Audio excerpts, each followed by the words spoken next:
Malik Willis is looking like a slightly larger version of Jalen Hurts right Yeah, now. that's a good point. You already have Jalen Hurts. What the heck do you need with Malik Willis if you got Jalen Hurts? well, you keep the same stupid RPO offense, and you hopefully have a better How's that working? template to run it. How's the Yeah. RPO offense Well, working these days? hey, And I'm with you. I think Aaron Rodgers will be traded next year. But that's trades. That's not no, free no, agents. yeah, but that takes, I think Carolina or Miami are going to get Deshaun, one of those two. And I think Denver's going to get Rodgers, so that takes two off the board. Just two teams looking for a quarterback off the board.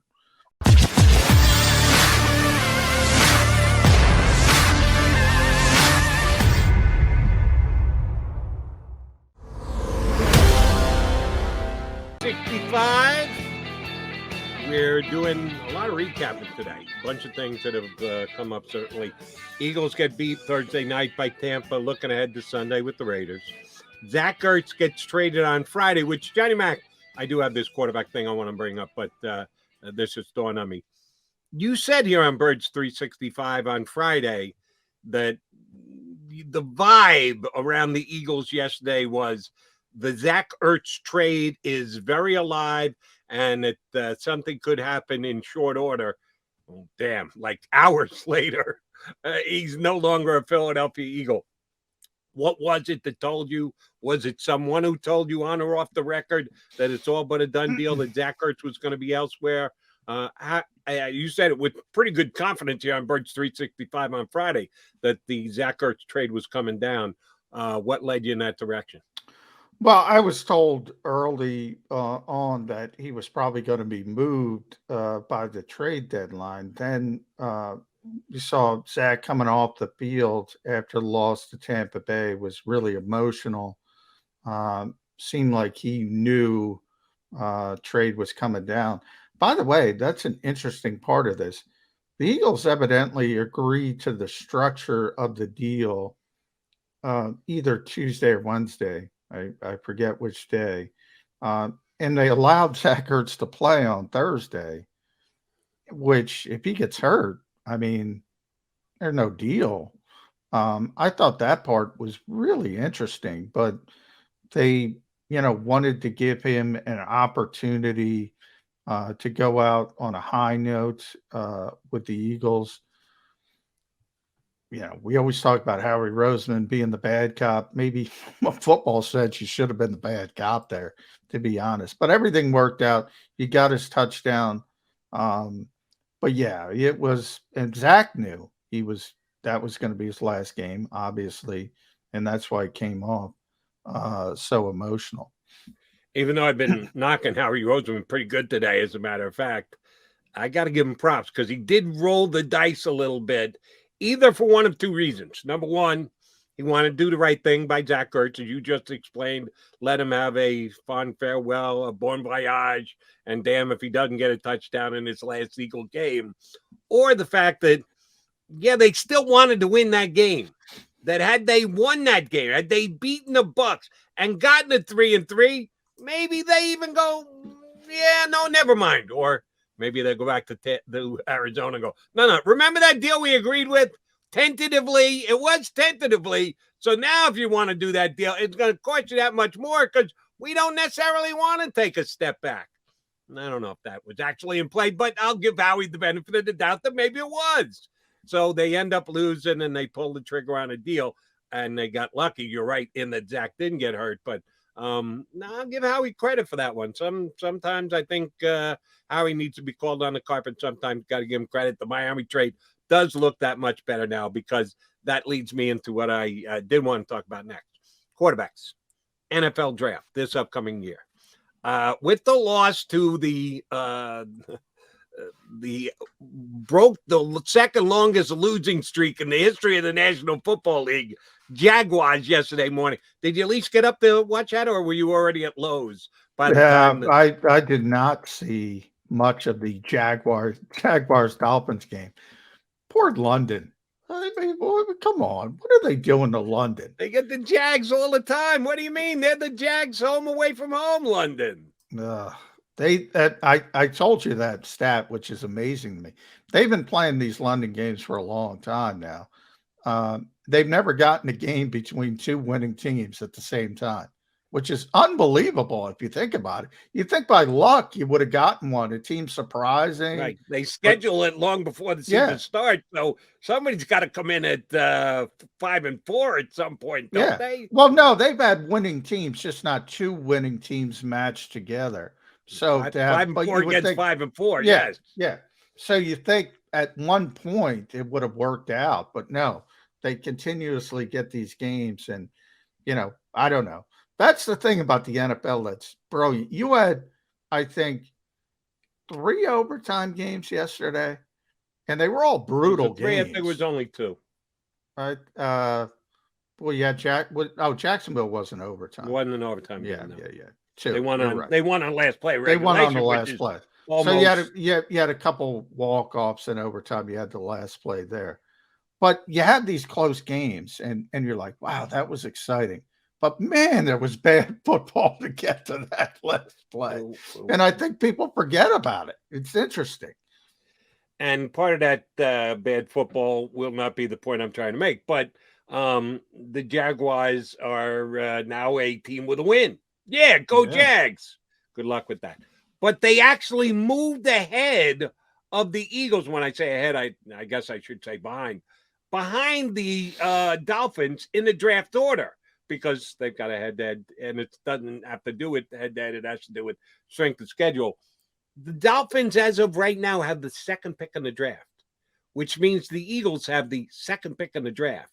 Now, I actually think the Dolphins are better than their 1-5 record. I know, by the way, Tua Tagovailoa threw for over 300 yards. It was the Dolphin defense which kind of let them down. And Trevor Lawrence made some nice plays. Give him credit. That's going to be a really nice, really high pick for the Eagles that they got from the Dolphins in Howie Roseman's best move in the last 12 months when he made that draft day trade. I checked Tankathon, NFL draft, percolator, whatever it is. The two other potential first-round picks, which, oh, by the way, Johnny Mac, nice win. Carson Wentz yesterday. They get That's the a 2 and 4. good win, man. That's a good Exactly win. That right. helps. Tennessee's got Buffalo Yeah. tonight. No, I don't think they're winning, so they're going to fall to 3-3. I told you, they're getting a first-round pick. The Colts are not going into tank mode to protect that pick. They're going to be in the race. Well, I'm close with you enough. now. I'm with you now. I think people didn't realize that. They were like lose, lose, lose. No, you got to throw a win in there occasionally. You got to tick in a win every once in a while. You're Yeah. correct. And they're going to be fine because they've got Houston, who they beat down yesterday. They got them one more time. Then they got the Jags twice. Oh, they got a schedule where they're going to get some wins that are going to be just good enough to keep them in that mix. Tennessee is just mediocre enough that they're not going to run away and hide in that division. Oh, the Colts are going to play Carson Wentz all year long. They're going to get a first-round pick. Mark my word. But that unless pick, he gets hurt, which you always have to throw in there. Right, unless he gets hurt, because Carson has kind of a history of getting hurt. You are very correct there. I forget which one it was. Miami was 2, and either the Eagles were 8 and the Colts were 9, or the Colts were 8 and the Eagles were 9. Eagles so as of 8. right now, well, I'm looking at Tankathon right now. They have Miami at 3, so I don't know, but either 2 or 3, I guess. They have them at 3. I looked at it this morning. I had them second overall, Jacksonville third. Yeah, they have Jacksonville second right now. I got it up right now. Miami third. Eagles 8, Colts 9. 8-9. Yeah, that's what I said. I didn't remember which was which, whether it was Eagles ahead of the Colts or the Colts ahead of the Eagles. Either way, it's 8-9. Doesn't matter. Those are 3 pretty damn good picks. So you're going to have the ability to be very aggressive on draft day. What quarterback are they being very aggressive for on draft day to be able to grab? Yeah, well, that's the question. Right now, nobody has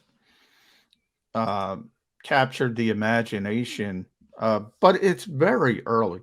Here's the thing, Jody, and we see this every year and everybody forgets. And we get into the draft hype process, which is really, I'm going to put the media aside because you have this cottage industry of draft sites and draft nicks, and some of them are really good.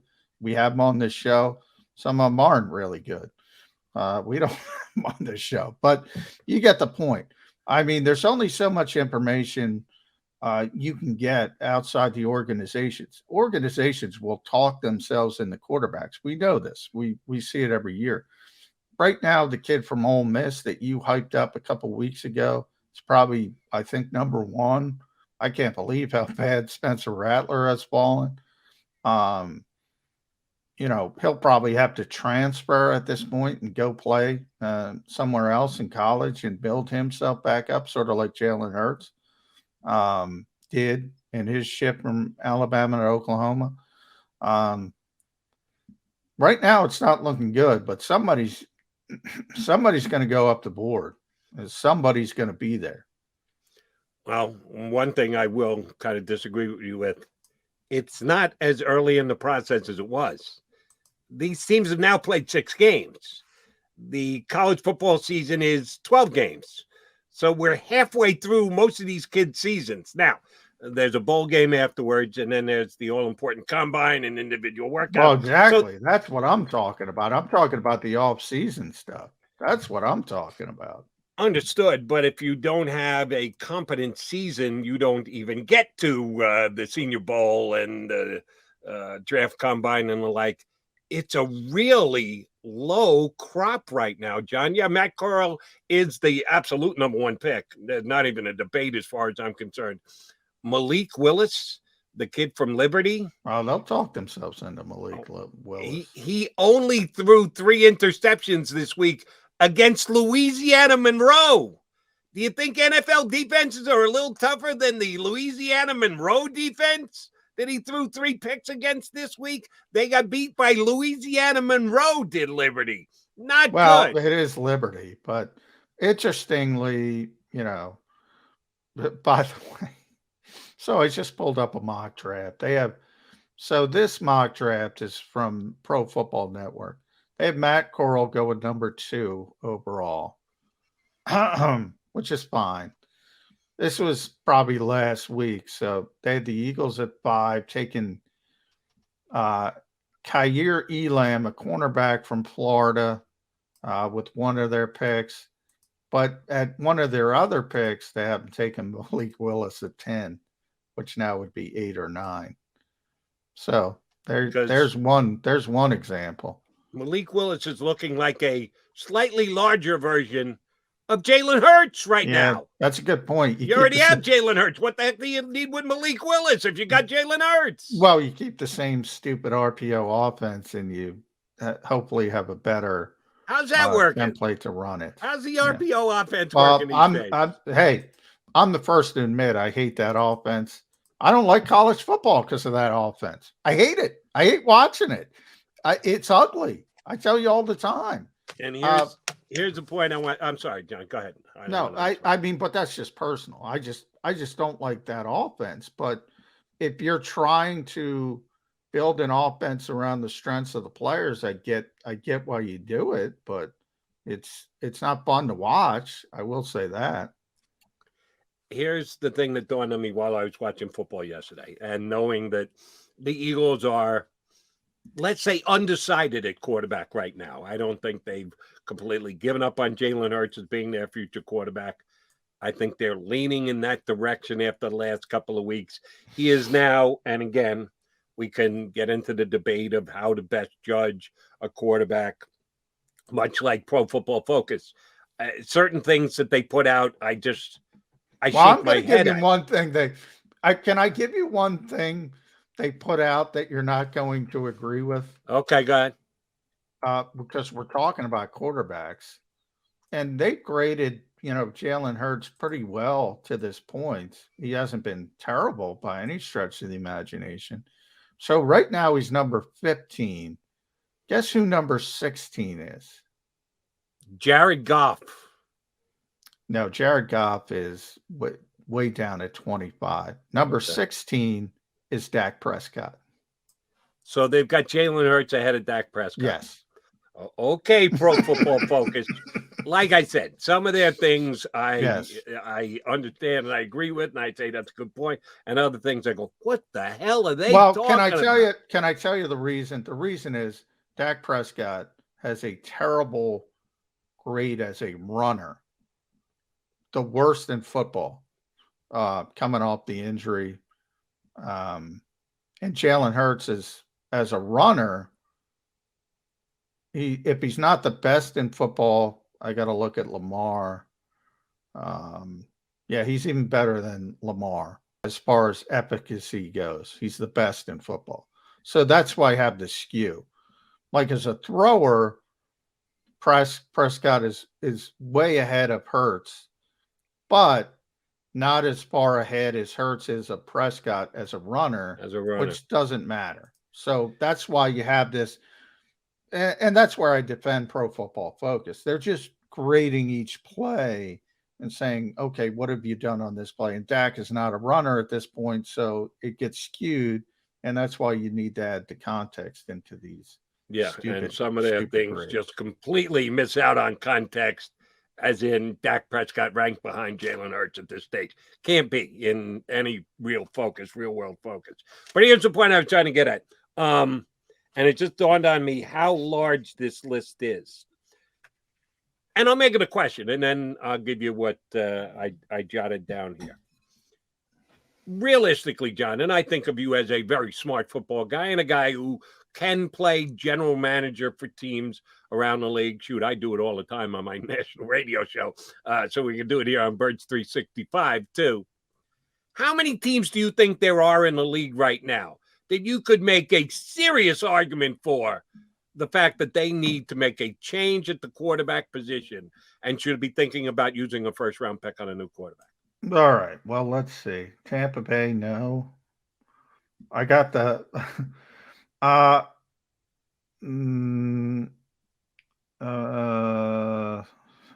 going down the list as we speak. Denver, even though Teddy Bridgewater's been okay, obviously he's not the long-term answer. Philadelphia, Miami, certainly.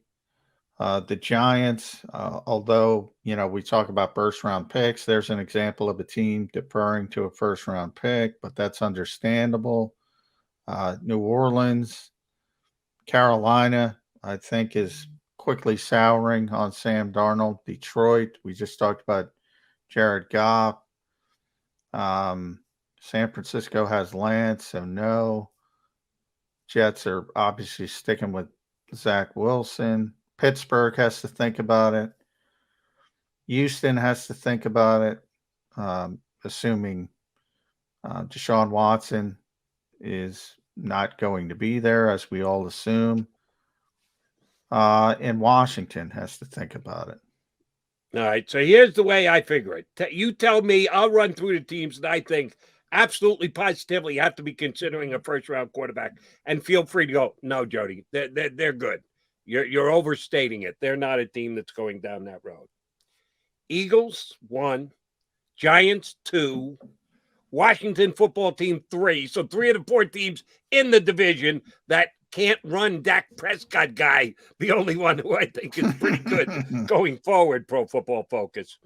Falcons, sorry, Matty Ice fans. Panthers, yeah, Sam Darnold coming back to back. Oh, by the way, you're going to have to pay him.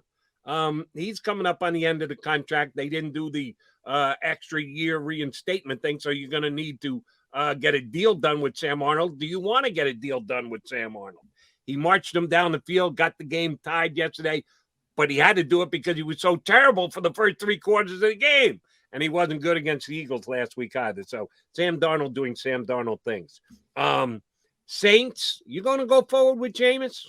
No. That's one of the debated ones. Do you think they want to go forward with Jameis as their quarterback? No. Yeah, no way. So Saints are going to be looking to upgrade a quarterback. Lions, how about Dan Campbell throwing Jared Goff under the bus yesterday? You think they need a new quarterback? I would say so. Broncos, unquestioned. Teddy Bridgewater, no more fitting a name in football. Bridgewater. Yep. That's all it is. He's a bridge quarterback until they can get their next actual quarterback. The Texans, yeah, Davis Mills. He had a good half. His first half filling in was good. He's come back significantly since. Sorry about that. And you and I agree, Steelers, Big Ben, just good enough, got the job done last night. He's a shadow of his former self. They got to get their future quarterback. Add it up, John. That's 11. That's 11 teams in a 32-team league.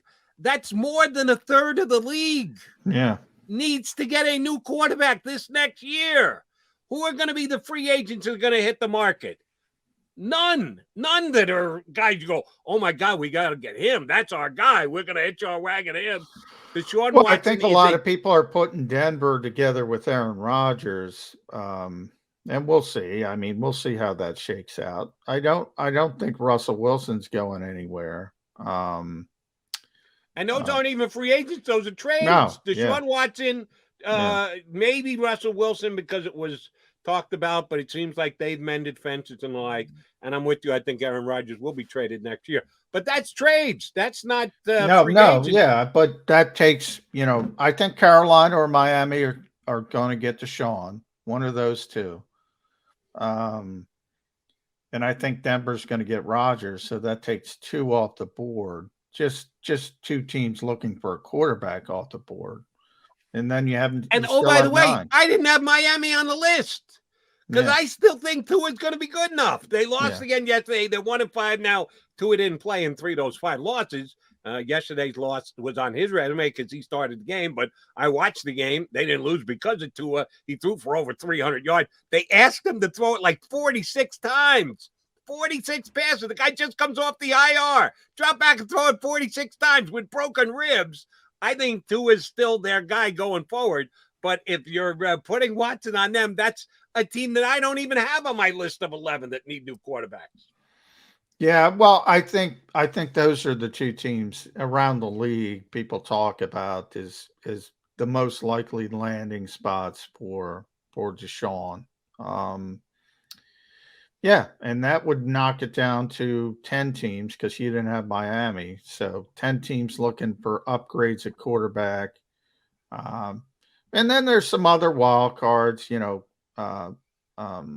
there's always wild cards with aging quarterbacks and expensive quarterbacks. Like Cousins is playing great, but they might not want to pay him again. I mean, that nobody has done better at leveraging himself to get constant extensions at high level. And they just might pull the plug because they're a bad team with a bad head coach. They're probably going to fire the head coach, and then they might want to go in a different direction. So there's always, and if he's a free agent, then all of a sudden he's top of the free agent market outside of Rodgers, Watson. There's always a couple curveballs. We'll see what those curveballs are because they're not looking too curvy to me right now. That's the point I'm trying to make. It's a weak quarterback draft class. Malik Willis. I found this out yesterday. I did not know this. Mississippi plays Liberty in 2 weeks. That's a big one. It is. Who would have thought that the most highly scouted game in college football this year might be Mississippi against Liberty? Because they're the 2 top quarterbacks as of right now. And Malik didn't have a real big game this past week to hang their hat on. But Eagle fans, and I tried to find out because, it's got to be on TV somewhere. They don't schedule these things. By the way, Jody, can we talk about Nick Sirianni getting the question? Scott brought it up a little bit. Already being asked to give up play calling after 6 games. I mean, you and I had that discussion, but like I'm more open to a CEO type coach, hiring one originally, but I know why teams don't hire him. If he were to give up play calling for Game 7, he's basically signing his death warrant. He's basically saying, "I can't do this job. Right. Fire me." I mean. Look, I get why the question is asked, but I really don't think the people really think Nick Sirianni's going to give up. Like you're firing yourself if you do that in Game 7. Right, you're admitting defeat, and Nick Sirianni isn't about to do that. I'm with you. I get why someone would ask that question which makes it a legitimate question, but it's one that you should full well know what the answer is going to be before you ever ask it. The answer is no. He's not going to give up play calling. I believe that those offensive guys who come in, that's the most important thing on their plate, that they have to be good play callers. I think they look at themselves that way. I think they look at the people who hired them, look at them that way. So it came as no surprise that he answered the question the way that he did. Yeah, he's not going to give up play calling anytime soon. And oh, by the way, who's he giving up play calling to? Well, Shane Steichen. He's been a great play caller in his history in the National Football League. No, if they had, because Johnny Mac brings this up all the time, and it's a very legit point. They didn't hire the wise veteran, the tremendously experienced individual to be a guy to help get the Eagles coaching staff through tough times, who's been through the wars before. That person is non-existent on the Eagles staff. So there isn't even someone to hand it off to that you go, all right, well, at least this guy's done it before. Maybe. Well, no, they don't have that guy on the coaching staff. They do have Jim Bob Cooter as a consultant. Who, what, where? Could you pick Jim Bob Cooter out of a lineup? Yeah, I saw him. Nick Sirianni, he was walking out one day. There's Jim Bob. Yeah, I know Jim Bob. Okay, so I love the name. What's his? Did I miss him on the website? And I know websites aren't everything, but the Eagles have their official website listed of coaches, right? I'm looking here for Jim Bob Cooter. Nowhere to be found. Yeah, it was the most bizarre thing. I think it was during one of the Jets practices in training camp. He just dropped his name out of nowhere, Nick Sirianni. It was hilarious. And then a couple of weeks ago at the NovaCare complex, we're doing our press conference with Nick, and Jim Bob walked out the side door, and he said, "Oh, there's Jim Bob." We're all like, it's the most bizarre thing in the world. But I only joke about it because Jim Bob, he did call plays with Detroit. He was their offensive coordinator.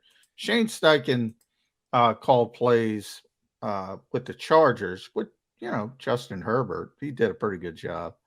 There are guys who've called plays before, but yeah, he's not giving up play calling. Yeah, I don't see that happening anytime soon. And yeah, Jim Bob would have to take a pretty big jump up to go from not even officially listed as a coach to the play caller in 1 week time. Hold on, Jim Bob, come over here. I'm talking to the guys on the media. Just come, wave, and I'll probably introduce you as our new play caller. That's not good optics, John McMullen. No. We try and give you good optics every day here on Birds 365. We'll come back. Yeah, let's put a bow on the show. We still got 10 minutes left to go here on Birds.